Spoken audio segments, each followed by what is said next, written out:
Salve a tutti ragazzi e benvenuti nel primo video dedicato al prompt dei comandi. Ragazzi, questa tipologia di video è diciamo indirizzata a tutti coloro che vogliono interfacciarsi per la prima volta al prompt dei comandi, oppure chi magari è appassionato del mondo dell'informatica e vuole approfondire questo argomento. Allora, innanzitutto voglio dirvi che dalle proprietà, ovvero cliccando in alto a sinistra, potete modificare, diciamo, delle caratteristiche. Potete modificare la grandezza del carattere, potete cambiare il colore del testo, quindi cliccando qui su testo normale potete decidere voi il colore da far assumere al testo. Ora, per farvi un esempio, io lo metto verde e poi cliccate su ok. Quindi adesso tutto ciò che scriveremo sarà di verde. Facciamo una prova. Ecco, è diventato verde. Prima di tutto, se voi digitate il comando help, vi usciranno una serie di comandi. Questo serve a facilitare molto l'utilizzo del prompt di comandi da parte degli utenti inesperti o comunque coloro che non conoscono alcun comando. Però per il momento vorrei lasciare questi comandi e vorrei spiegarvi un pochino le basi del prompt di comandi. Allora, come potete vedere, qui questa stringa, ovvero c:/users/pc1, non è altro che l'accesso a una determinata cartella del sistema operativo. c:/user, infatti se noi digitiamo cd. Andiamo ancora indietro. Se lo rifacciamo cd. Ci troviamo qui alla lettera C. Se ci troviamo in questo punto possiamo praticamente gestire tutto il sistema, quindi qualsiasi programma inserito nel computer. Andando avanti, digitando cd users, adesso possiamo decidere su quale utente andare a operare. Digiterò cd pc1 perché voglio andare su questo profilo. Ragazzi, partiamo dai comandi più semplici.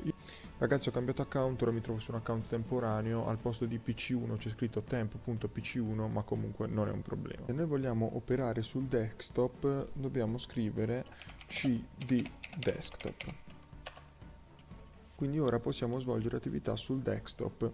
Se noi vogliamo ad esempio creare una cartella, dovete sapere che nel prompt dei comandi le cartelle si chiamano directory e quindi il diminutivo è dir. Quindi noi dobbiamo scrivere mkdir. Perché? Perché mk sta per make, che in italiano significa crea, e dir cartella, quindi crea cartella. Dobbiamo scrivere il nome della cartella, quindi scriviamo un nome a caso, ciao ad esempio. Adesso sul desktop mi ha creato la cartella ciao. Se noi nella cartella ciao volessimo creare una sottocartella, dobbiamo entrare prima in ciao, quindi dobbiamo scrivere cd ciao, perfetto, e ora mkdir salve, quindi ora in ciao abbiamo creato una sottocartella, ecco, leggete salve. Se noi volessimo creare in ciao anche un file txt, ad esempio, un file di testo, dobbiamo scrivere echo, che in parole povere significa scrivi, freccetta verso destra è il nome del file, quindi possiamo chiamarlo ad esempio pippo.txt e vediamo che in ciao ha creato anche un file di testo. All'interno c'è la cartella salve e il file txt che è vuoto.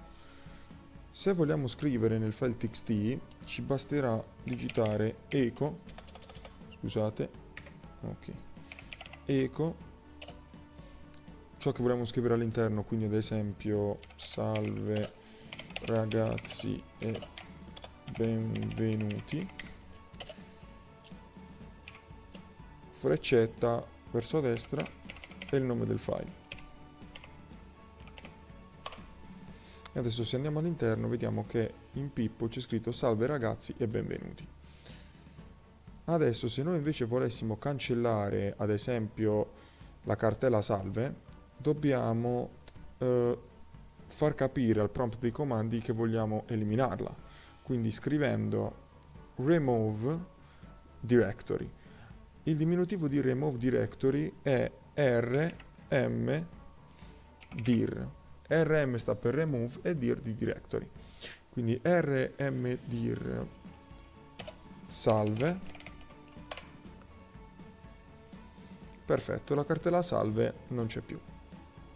Ora, se invece vogliamo cancellare il file txt, dobbiamo digitare del, che sta per delete, qui è leggermente diverso per il file txt, al posto di rmdir, cioè del, perché rmdir vale solo per le cartelle, per gli altri file si utilizza il del.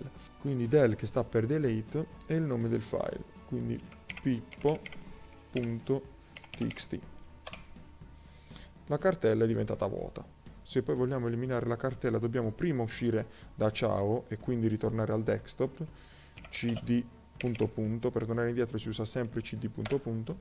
Ora siamo sul desktop, possiamo eliminare la cartella digitando rm dir ciao. Ragazzi, un altro comando che voglio dirvi è cls. Premendo cls praticamente potete pulire la pagina da tutti i comandi che abbiamo digitato. Un altro comando importante che voglio farvi vedere è il comando dir. Quindi usciamo dal desktop e quindi adesso ci troviamo nell'account, quindi possiamo gestire tutto l'account.